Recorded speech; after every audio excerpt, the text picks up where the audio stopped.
Hey, thanks for having me here. This is a really fun opportunity. Now and again, I get the chance to talk to business classes, or this is a great setting too. Utah, as you all know, has been a hotbed for outdoor products companies, and I just feel blessed to have been a part of two really great startups now that have gone really well. And I love the entrepreneurial world. So I guess like Lauren mentioned, I'll give a little background. I graduated from U of U with a bachelor's in business management in 2000, and then 18 months later finished an MBA at Weber State. So that's my educational background. And during the time I was just finishing my MBA, I found a job with two partners in Ogden area.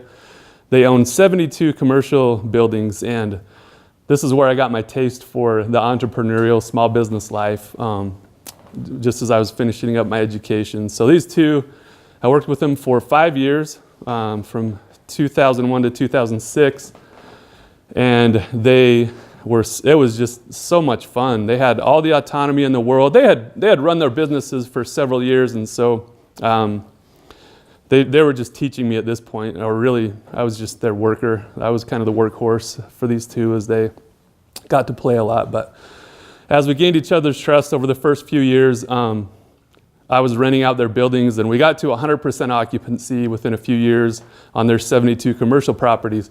And I was writing those leases and selling those leases and doing build-to-suit build-outs for their buildings, and that was my job. And then I had nothing to do except collect rent checks. So we got a call. We met some insurance adjusters on a fishing trip about a year prior, and they started calling and just saying, "Hey, we know you guys have cash. We have losses where we pay businesses for all their inventory. Would you want to buy it or start bidding on it?" This is just the internet hadn't really taken over that industry, the salvage industry yet, and so it was really, really fun to have at least sometimes $500,000 or $1 million in cash in a parking lot at a bidding process. We bought our biggest, I guess, cash payment was for a Volkswagen Audi dealership we bought from the insurance company in Petaluma, California, and that was about a $4 million spend. So we would go to it was really a weird process back then. The adjusters would get a hold of a few people they thought might be interested. We'd all show up on location. We'd get a chance to look over the inventory and how it was damaged, and then we'd bid on it. And sometimes we'd win, sometimes we'd lose, but you had to pay cash for the loss to the adjusters from State Farm or Zurich or whoever that same day. So that was really fun. It's where I learned to just dive into something. We bought, one of the biggest things we bought was out of Illinois, a Sears warehouse. The fire sprinklers went off in the warehouse, and it ruined the boxes, the outer boxes of a lot, many. We bought 56 semi-loads of Kenmore and Whirlpool washers, dryers, refrigerators, and shipped them all back to Utah. Loaded up one of the warehouses that we owned, and I had to figure out how to retail all that stuff and sell it all. So that was my first taste of kind of an entrepreneurial lifestyle. It was really fun, and I got these guys paid for me to become a pilot to fly their private airplane, and got a Coast Guard's captain's license during the experience to float their boats in Mexico and Canada, and I was cut in on a small percentage on all the deals outside of the buildings, so I was making a great living. And then one day, for whatever reason, the two were a partner in real estate with one other guy, so they asked me, they were fighting, they wanted out of the partnership, so I sold the building for them all, and I was owed a $35,000 commission for that. None of that had ever been a problem in the past, but all of a sudden it became a problem to pay me. They all said, "Oh, you're already making way too much. We're not going to pay you that commission." So I realized it was time for me to get out. And I went to another local startup. It was called England Logistics, if any of you know the C.R. England family, trucking family here in Utah. There was at the time, this was 2006, a couple really smart guys, not part of the England family, had asked the England family if they could have some of their money to do a transportation brokerage. It was kind of becoming a thing where you don't have to own the trucks, but you still get to haul the freight by hiring other truckers that own their own trucks. So the England family agreed to fund that business, and while I was there until late 2009, became more than a $100 million business. And then family took over. The chairman had a son graduate MBA school and meet the criteria to take over as the CEO of that business. So anyway, those of us who were managing that brokerage, you could see the writing on the wall. It was time to get out. So this is kind of, entrepreneurial life, right? There's no guarantees, but it can be a really good living. Right then, I had some friends that I knew. One of them was at Sorensen Capital, which was one of the bigger venture capital firms in the state down in Utah County. He was an analyst at the time, and he told me about an opportunity because Provo Craft, which did the Cricut machines and had the Roberts craft stores and whatnot at that time, they were selling that business, that 30-year-old Utah business, and they had a kind of a skunkworks product idea and they were calling it Goal Zero. There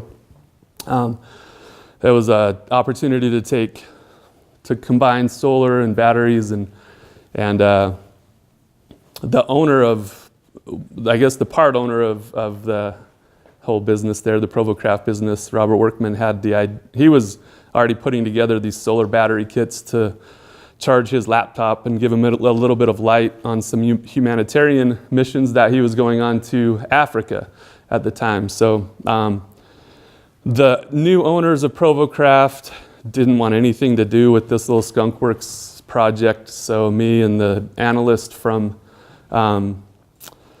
Sorensen Capital and then a product designer, engineer decided that we should jump in and see if we could do something with these solar and battery power kits. And so the three of us, along with a really nice funding grant to start from Sorensen Capital and from Robert Workman after they sold the Provo Craft business, they said they would fund us if we wanted to try to take these products to market. So this was my first real startup. We had a product idea, but not really a product.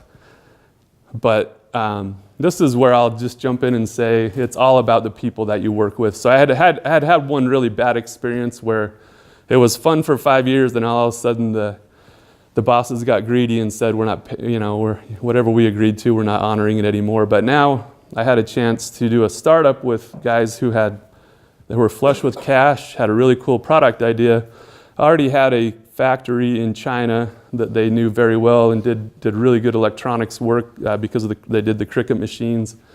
And it seemed like if I was ever going to do a startup, this was the chance of a lifetime. So jumped in with both feet. I was in charge of, I guess they loved me at that time because I understood transportation. I knew the hazmat nature of batteries. I knew how to get stuff from China to Utah without problem and through customs and all that stuff. I knew that world in transportation because of my experience really well. And I had a lot of finance education at Utah and at Weber State. So I was a good fit for them, and it was really interesting. I met Robert Workman, who was our CEO at the time, and Fraser Bullock, who ran Provo Craft, who still is in charge of the venture capital fund there at Sorensen. And I met Robert first at a Barnes & Noble bookstore. He was on the way to the airport and headed to Africa for 4 months. And we talked to each other for about 45 minutes over a Coke and in their little cafe. And he said, "Cool, well, I'll put $1 million in the company account. You and Joe, see what happens. Let's just see where you're at in 4 months." And so he left for Africa, and So we got busy. We had to, number one, we had to finalize a product. So the three of us flew to China to the factory, and we worked. It was my first experience working with Chinese engineers in their factory, but we worked for about 5 days just to figure out the electronics of one product, and we agreed to buy a container load. So we flew back to the U.S. We hit a few trade shows and called some retailers, including REI and Cabela's, and said, "This is what we're doing. Are you guys interested?" And those two specifically said, "Absolutely. We've been waiting for somebody to come out with kind of renewable power source for the outdoors." So none of us had any retail wholesale experience at the time. We flew to both retailers for specific buy appointments. We sold the entire container load of stuff that was coming before it ever got to the shore here in the U.S. And kind of the rest is history. You know, we had to ask for a little bit more money from the founder group to start buying more inventory. But that was a really fun ride. I'll be happy to just pass these around. These are some of the products that we came up with over time. I will say this one thing before I pass those around. The reason that Goal Zero made it, we hit the ground running. Once we had product, the small team that we had decided to go our separate ways on sales trips and trade shows, and so we scattered around. It was an amazing experience. At the time, we had a solar panel, and it wasn't this cool looking, and a battery pack that wasn't that cool looking, and a little bit of marketing, and we'd set them out. And I honestly have never felt like a beautiful woman more in my life. Like, people would walk by at trade shows and go, "What is that? Is that solar, like portable solar?" And I have never just felt like a rock star more in my life. It was really, really a fun process. Over the next 4.5 years, we built that business from zero to about a $40 million a year revenue business. And then CES happened 2014. We had obviously a much bigger presence. We had a booth the size of this room at the CES trade show in Las Vegas in 2014, and it's when I met the executives from NRG, which is a power company in Texas and New Jersey, which are states that, unlike Utah, are not regulated, not monopolistic in the power provider. So NRG is a big power provider in those states, but they have to bid against other power providers in the state, not like Rocky Mountain Power situation where everybody uses the same power provider. So one thing they thought they would do is provide a Goal Zero item with every new subscription for a power subscriber. So I was working on that deal. We got an invitation to Houston to their headquarters to meet with their CEO, CFO. I didn't realize they were a Fortune 100 company at the time and what that process would be like, but they said, "Bring your CEO," and I thought, yeah, this is going to be a 8-figure deal, so it makes sense to bring the CEO down. But we got to the office in Houston, had a nice lunch, talked about our business a little bit, and the president of NRG said, "So we'd like to buy your company." And she said, "So how big, I know you're private, how big a company are you?" And we said, "We're about 40 million. She said, "That is really great profit. Congratulations on building such a profitable company." And we looked at each other and laughed. We said, "No, that's revenue. That's the top line." So, and so her next comment was really interesting. She said, "Well, that's under $100 million valuation. We can do that without the board of directors approval." So, oops. So that happened really fast. The thing that made it work at the time, if you remember cell phones, smartphones, first couple generations of Apple, the batteries were awful. And they lasted about a third of a day. So we came up with little batteries like this one right here, where you could just plug your phone charging cord into one side and your phone into the other side, and give it an extra charge, just that easily. And it was really portable. The secret sauce to Cabela's and REI wanting those products was that it was a renewable item. So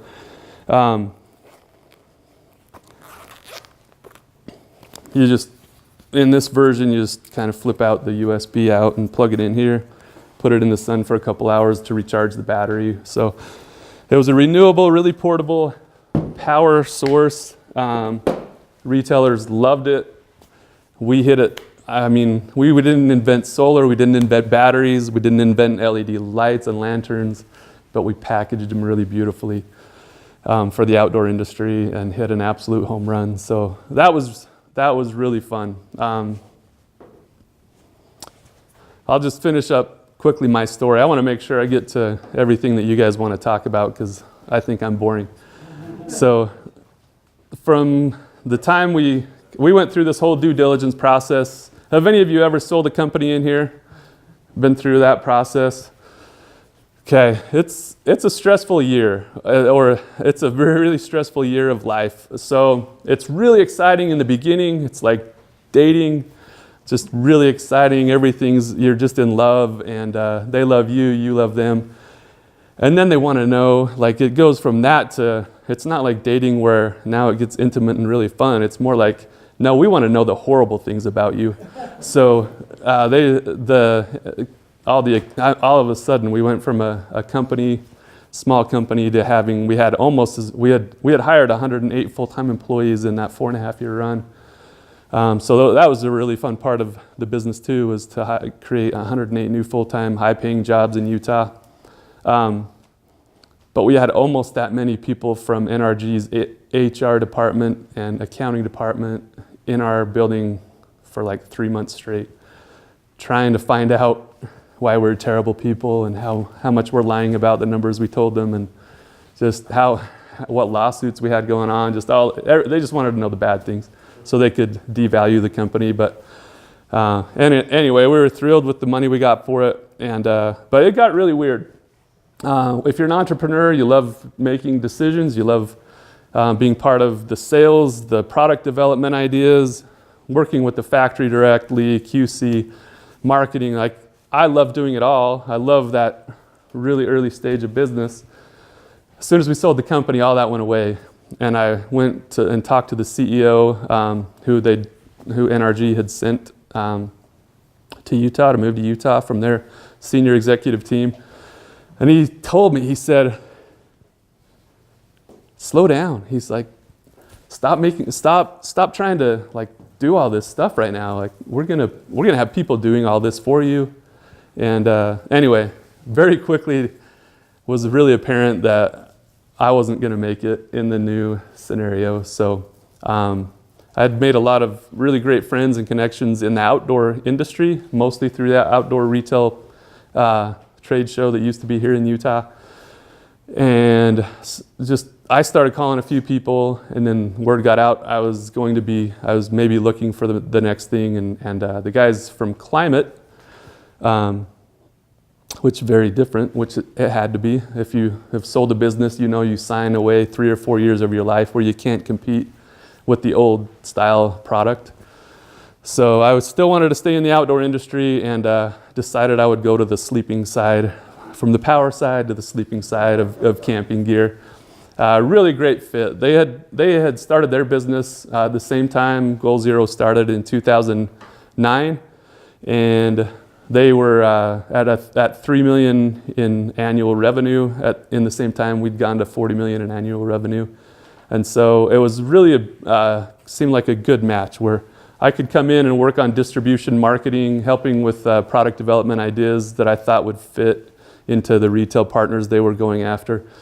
And I was luckily had some money at that point, and I was able to buy part of the company and be granted stock options, which is another very usual thing for senior management in an entrepreneurial startup scenario. So I started with Klymit in 2014, where we did $3 million in revenue, and then this year we're on about a $28 million run rate. So it's been another really fun, entrepreneurial experience in the outdoor industry here in Utah.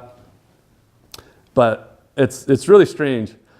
I haven't I'm 46 years old now, and I haven't worked anywhere more than 5 years in my life because of these events, and it's going to happen again. We're starting to get a lot of interest, a lot of CEOs coming to our office to meet with the management executive team with interest in purchasing our company to fold it into their bigger outdoor product company.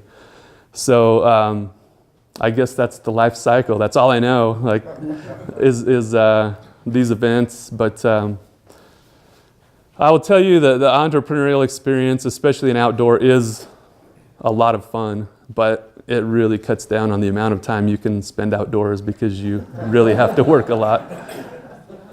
I will tell you that the people in the Utah outdoor industry are phenomenal for the most part. I really have enjoyed getting to know hundreds and hundreds of outdoor product professionals. The other cool thing is the $0 to $30-40 million companies are so genuine and wonderful to work with, but then we all get folded into these bigger companies, and the big companies are the worst.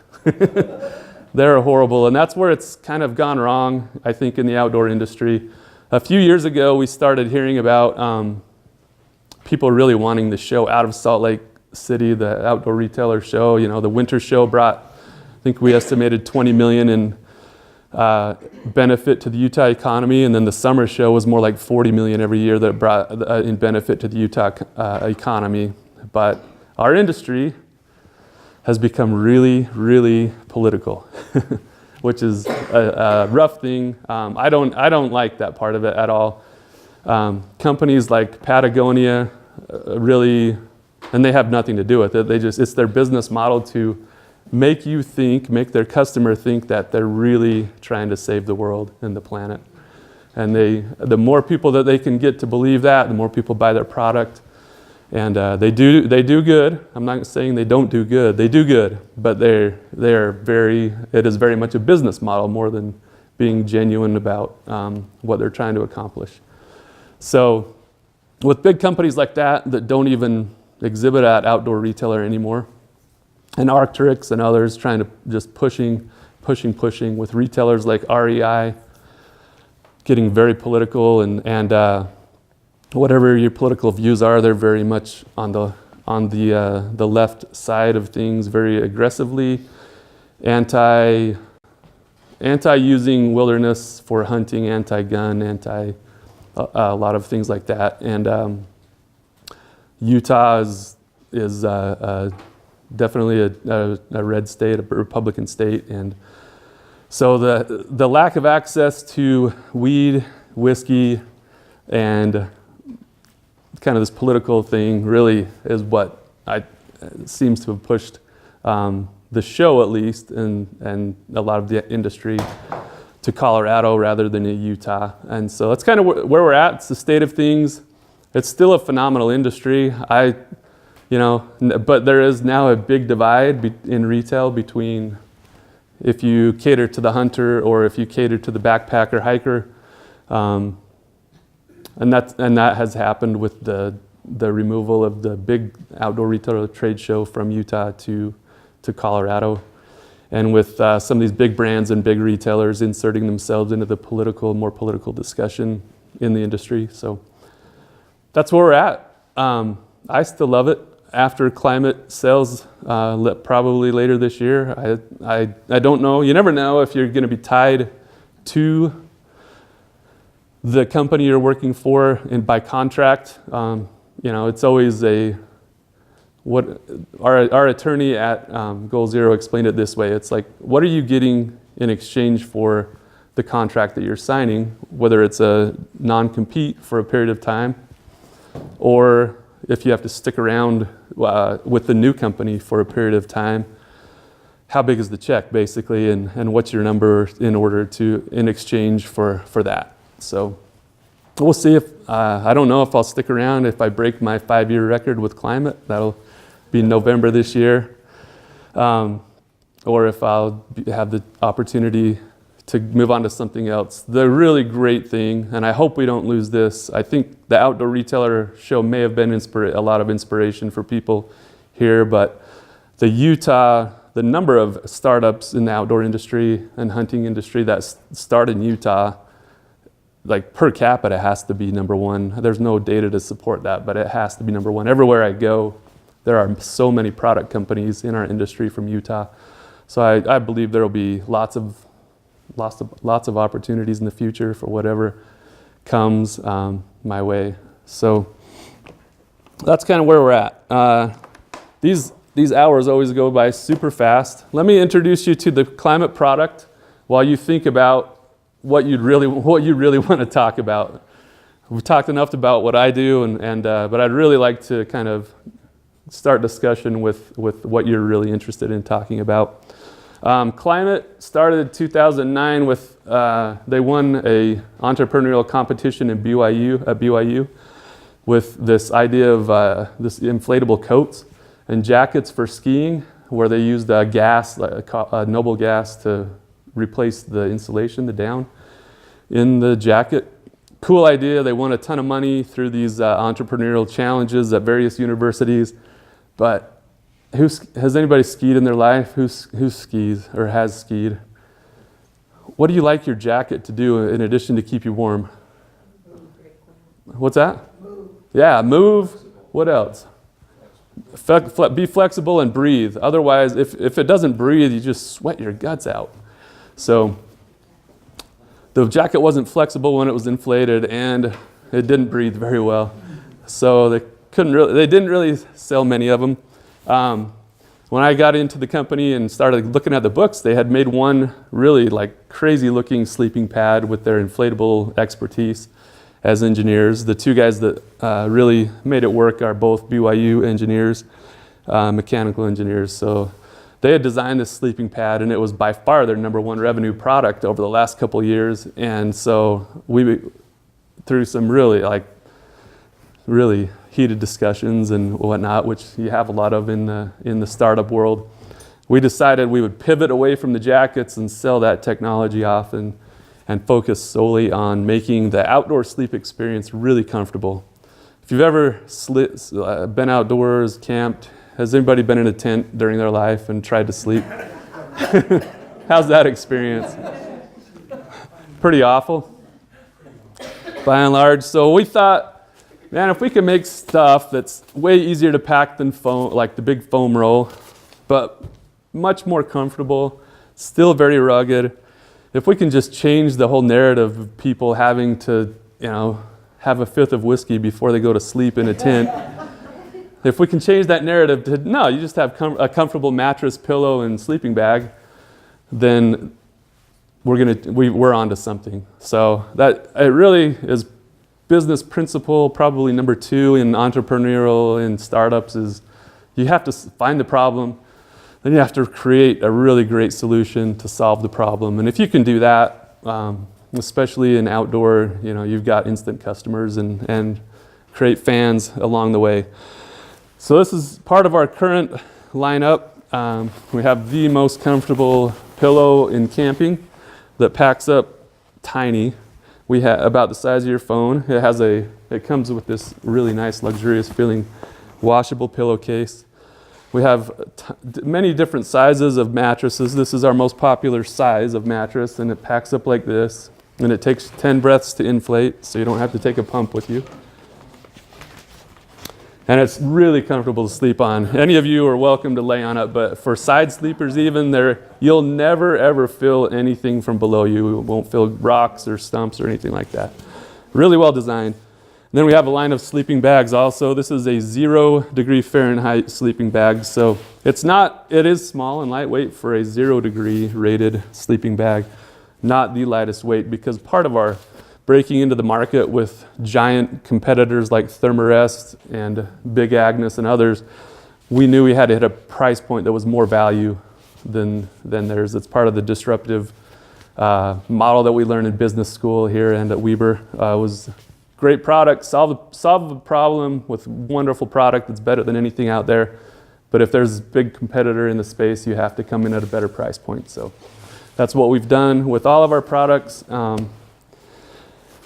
The other cool thing with the inflatable stuff is we're designing other things. We're focused on sleep, We just happen to make other big hits. Like this is a stadium seat, or we use it a lot for if you're out backpacking and bird watching or animal watching, and you want to sit on a rock. We've made this little seat that fits in your pocket like this. And it really is a phenomenal experience. I'm going to send everybody home with one today. So that'll be fun. So that's what we do. We sell to all the big retailers in the outdoor space. You can find us in addition to the outdoor retailers. I've decided, I've decided that most of the country, if they do camp, it's just occasionally or aspirationally. It's not hardcore like the REI customer or the Cabela's customer. So we also sell at Costco. And we do many millions of dollars of business through Costco with Klymit. You'll see us occasionally with a stand at the local Costco stores with all of our sleeping gear.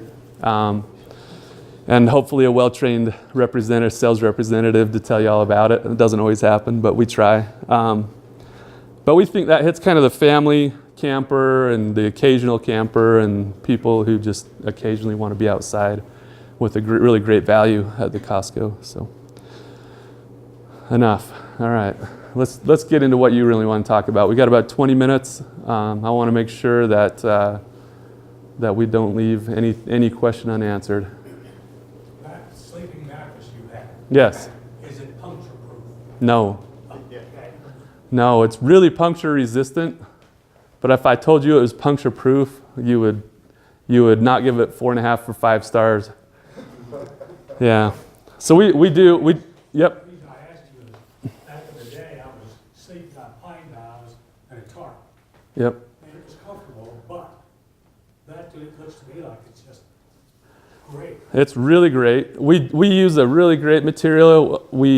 So it's all about fabrics. It's all about design. And then it's all about the emergency patch kit in the bag too.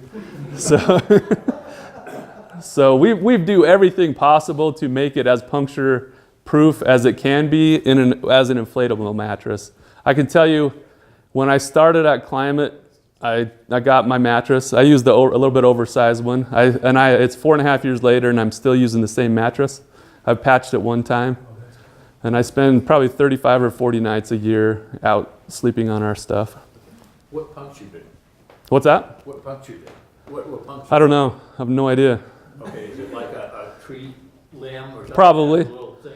Yeah, you never know. Like I always try to put at least a ground tarp. I usually take a tent with me, so there's usually layers underneath me. I'll never know what happened in my particular case. We'll sell about 750,000 units this year, and we'll get something like 7,000 or 8,000 of them back with a defect. So our warranty team will tell you, man, you guys make the worst product ever. All we do.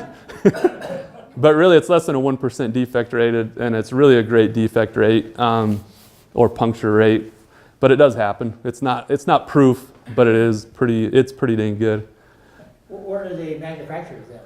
Yep, so we're like so many manufacturing product companies. We just do all of our engineering and design at home base here in Utah. We have a 6-person engineer team now, educated engineers. And so they'll come up. We even built a CNC table is what we call it. So it's a great big table. You can roll an entire fabric roll out on it. They can do all their design on CAD on their computers. They can email that design to our table, and it will create a prototype, a working prototype, almost like 3D printing right there in our office. But then manufacturing is in Taiwan. Now, when you pick a factory, it's really, really critical for every reason, but mostly for price and for consistency and quality. And trustworthiness. There's definitely factories that'll just rip you off. So Taiwan, as far as fabrics, we use a lot of fabrics in our stuff that we make. Taiwan is the very best. Vietnam's coming on, but Taiwan is and has been the very best place to buy fabric, the type of fabric that we use, the polyesters. You can't really buy them in the US. Nobody makes it, and there's definitely no factories here that would be willing to produce or in mass quantities in the U.S., the things that we do. So still have to go overseas. There aren't factories here. You'd almost have to start your own factory, which is not our core competency, in order to mass manufacture in the U.S. So we've settled on a great partner in Taiwan right now. Are your products, are they regional or are you nationwide? Because I know there's different feelings. Yeah, for sure. In the Western states, people, like, we understand mountain camping and being outdoors in a very different way than they do in the Midwest, very different way than they do in the East. So interestingly enough, Western states, I guess from Colorado all the way to the West Coast, those are our very best states. We do sell very well nationwide through especially through Bass Pro Shops and Cabela's, but I would tell you that Sportsman's Warehouse, which is only a Western states retailer, they keep up dollar for dollar with the big national chain of Bass Pro and Cabela's, just because I think people understand tent camping a little differently here than they do in flatter states or states that, like, you go to Texas, we do very well in Texas, but so many people down there have a lodge they go, or they can just ride their ATV back to their house at night. Yeah, it's not the same way that we camp here. Great question. Yep. When you said you sell at Costco, do you put a sales rep in Costco and just do like a temporary thing, or are you stocked all the time there? We do both. Well, I guess we're never stocked all the time. Their seasonal dates for outdoor camping are March through August, so that's the longest period of time you could ever spend as an outdoor product in Costco stores. We do the 10-day show, special events is what they call them. We love that because it's marketing that gives me a return on investment, like actual profit. So I've paid for 2 marketing studies in my life because they're expensive. They're like $60,000 to $100,000. But our 4th year at Goal Zero, we did the Costco thing too, and then 65% of people who knew of the Goal Zero brand, that was 2013, first learned about us in Costco. Because of that assisted sale, that ability to be in front of people, have a trained representative talking about your product, putting it in people's hands. And it's the same thing at Klymit. We just did that in 2018, similar study. It's almost the identical numbers of our current people who have purchased our product, where they learn about us through that Costco assisted sale special event program. So you're in different Costco's for 10 days? We'll do 400 10-day events around the country every year with a trained representative talking about our products. So, but you can't be in the same store. Their rule is you can't be in the same store for more than 10 days in a 6-month period. So, yep. Do you have the ability to sell online with your product? Yep, we sell a lot online. We're about 30% of our total business is through e-commerce now, Amazon, our own website, Costco.com, REI.com. But yeah, we do a lot of business through e-commerce.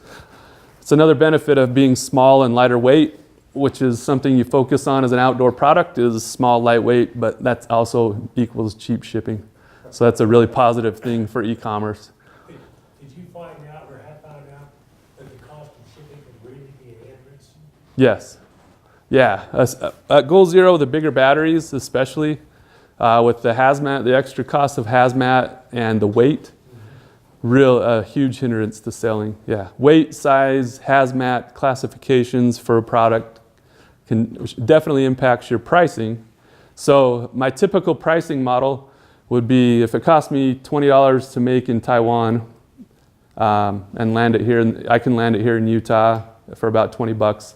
My retail price is about $80. So generally 4 times my landed cost. That pays for all of our employees, it pays for marketing, it pays for shipping, all those things. If I have hazmat classification or heavyweight or something, I might go 5 times my landed production cost to my retail cost to help pay for those extra shipping costs, so the company can remain profitable. Well, just to let you know, we sell coffee, high-grade coffee, and that shipping cost can really rip you off. Yep. You definitely have to factor it into your pricing model as you pitch to retail or create retail prices that you're going to put on an e-commerce website. Yeah, that's a good point. What else? So you mentioned that outdoor rec industry is really per capita high here in Utah. Yep, We had the outdoor rec show here. yep. Do you think the show was part of that? Do you think the show leading will impact that? I think it might impact inspiration for future entrepreneurs, like who would get the buzz and the bug going to the show to create something great for the industry. I think what we have to recognize in Utah, and the reason we have to fight for our way of life, is because Utah is more, I don't know if everybody realizes this, we are more than 60% public land. Public land owned. It's so different than, so you look at like Washington, D.C. or any surrounding state, Washington, D.C. area, the whole surrounding area is less than 1% public land. So you have politicians who have a very different reality trying to govern Utah that has a very different public land reality than they do in their part of the country. So I just think for us, it's just important to get fact-based, real facts about the industry, about the public land situation here, and help our politicians make the right decisions for us, not based on what kind of the Washington D.C. reality is. But the industry, I think, is very healthy. People, our business is growing. I think people still love to recreate here. The population here is growing, which I think it's bringing a lot of the right kind of people here that still love, you get here and see these beautiful mountains and you just can't help but want to be there, I think. So it's still a really great industry and healthy. Can you comment on your approaches to advertising in different areas of the country? Yeah, for sure. I think one thing you find out about advertising really quickly as you're trying to build a brand is it is unbelievably expensive. You can't afford to do it usually as a small brand in very big ways. So my number one approach to advertising is do advertising that pays me. So Costco is one way. If Costco will let you in to do the special events, that is wonderful advertising and brand building. But there's a little bit of net profit associated with that, along with a lot of trade shows and consumer shows. So there are many like people who do certain things, fun mountain activities or mountain biking activities or hunt-based trade shows, consumer shows. They all get together for a weekend, one time a year, and there's hundreds of these opportunities where we can go exhibit, set up our stuff, sell $30,000 or $40,000 worth of stuff in a weekend to this really focused target group, and then they go tell all their friends, and they're very influential. They're the people that really are driving the industry in their specific niche of what they really enjoy doing outdoors. So those types of marketing and advertising that pay me back, those are the kinds I really like to do in the beginning of time. I think social media also is the number one probably thing. If you're going to pay for advertising, you should pay people who are really influential on Instagram, Twitter, Facebook, and all those social media outlets, and have them use your product, talk about it, put it in photos. That's the most cost-effective and effective way to build brand. Organic, like all these opportunities put my product in really influential people's hands, and then you get this kind of groundswell of organic growth. I can't believe, like, 9 years ago, I was telling people, it's not Go Wallow, it's Go Zero, and we had to change our whole logo from this dash through a 0 digit. So people, I can't believe that Go Zero went from that, and we were explaining for the very first time, like, it's a solar panel, it's not something else. Everybody thought it was something else in the beginning of our company. And from those one-on-one conversations 9-10 years ago to now, it is a ubiquitous brand in the outdoor industry. Everybody knows. I can't believe how effective that groundswell. It takes a few years, but it is so impactful and effective to just get your product in people's hands and have them talk about it. Another question, when you went online, how did you present your product to the potential buyers? So there's image, so great photo, and I think the photo needs to have, a lot of people say lifestyle, which means somebody using your product. That's great. I think it's better to point out the wonderful features just with a word or two and a little line pointing to the part of your product. So I think that's really effective, to have several images that describe the benefits and features of your product, and then a short video, a 30-second video showing it in use, showing people having a great time, enjoying your coffee or enjoying a great night's sleep, whatever. We have some really fun videos. We decided last year's photo shoots, we just made them pretty fun. If you go look at any of Klymit advertising, they're pretty fun. Little videos. One thing I've noticed on advertising is on regular TV shows, especially talk shows, where they have somebody and they demonstrate the product. Yep. Or like The View, it says, oh, we have our deal of the day or whatever. Is that good advertising? Great, yeah. What? Some things that we will do is we'll get with bigger brands like the North Face, for example. Small brand paired with a big brand. The small brand usually will give away gear. The big brand will usually push out this advertisement to their whole email audience of a few 100,000 people or 1 million people and say, hey, we've collaborated with Klymit on their great new pillow that they just launched, and we'll get huge activations from that. For the cost of, our cost is to supply at our landed cost to supply 1,000 or 500 units of product to give away, but really effective stuff. Or like you're saying, just Facebook has been the big push. Instagram, it's all going to Instagram now, but where you could just push out to an entire audience of anybody who's ever said the word outdoor in any post that they've ever done on Facebook. And you can push out an advertisement to that audience and say, check out Klymit and get 35% off your initial purchase. Those are really effective things to do. The Facebook model is changing a bit, going to more toward Twitter, Instagram kind of stuff, but still really effective.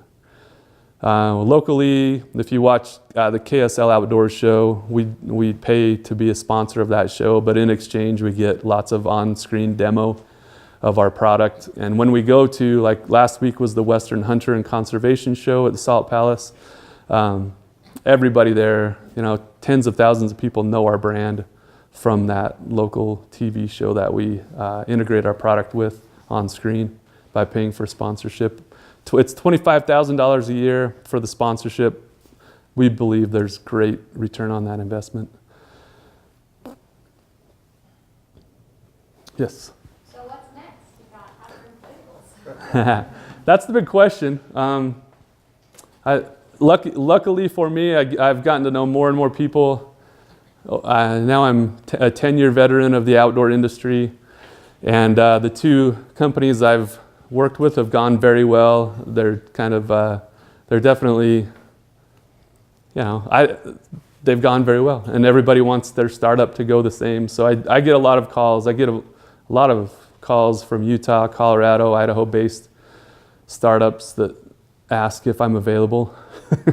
So I don't think it'll just be more about sorting through kind of the right opportunity, I think.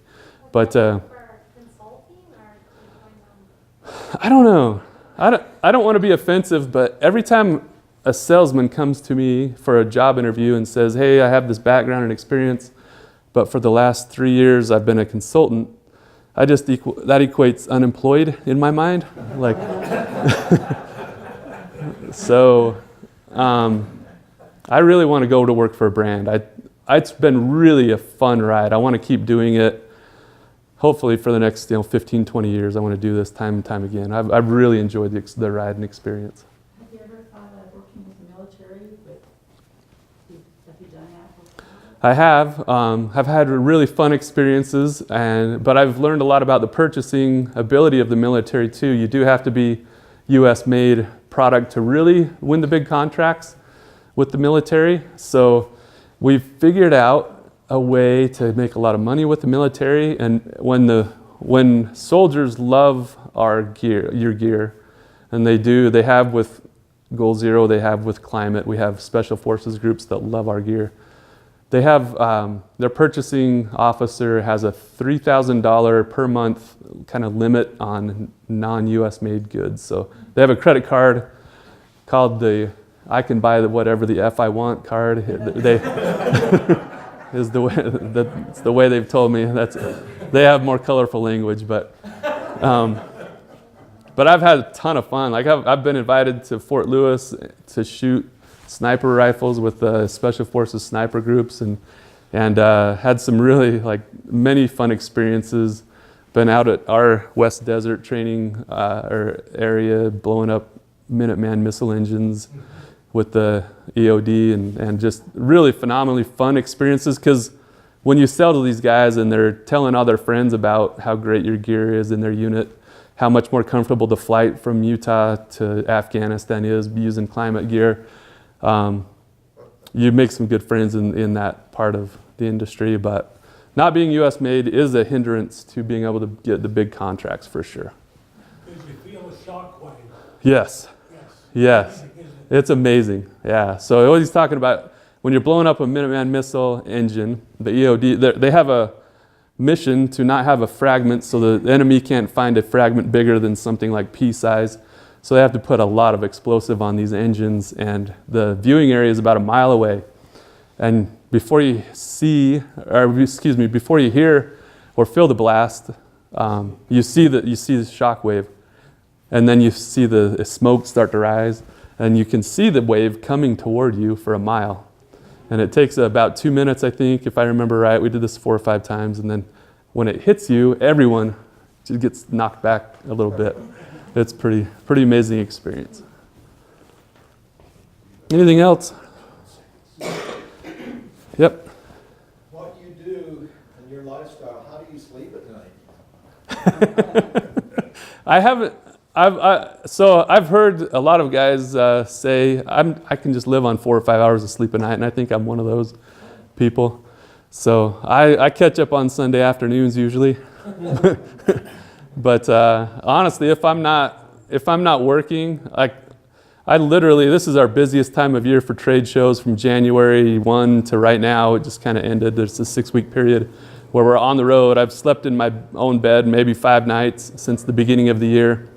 But so it can be a hectic lifestyle, but I wouldn't trade it for any other type of work for sure. I love it. I really, really love it.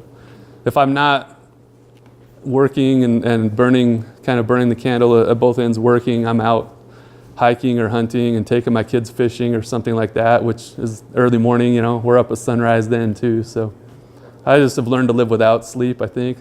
I've made really bad life decisions. I'm like a 2 or 3 monster or rock star a day guy right now. So a lot of caffeine. Well, thank you, Bart. It's a great presentation. We all enjoyed that, I'm sure. Thanks.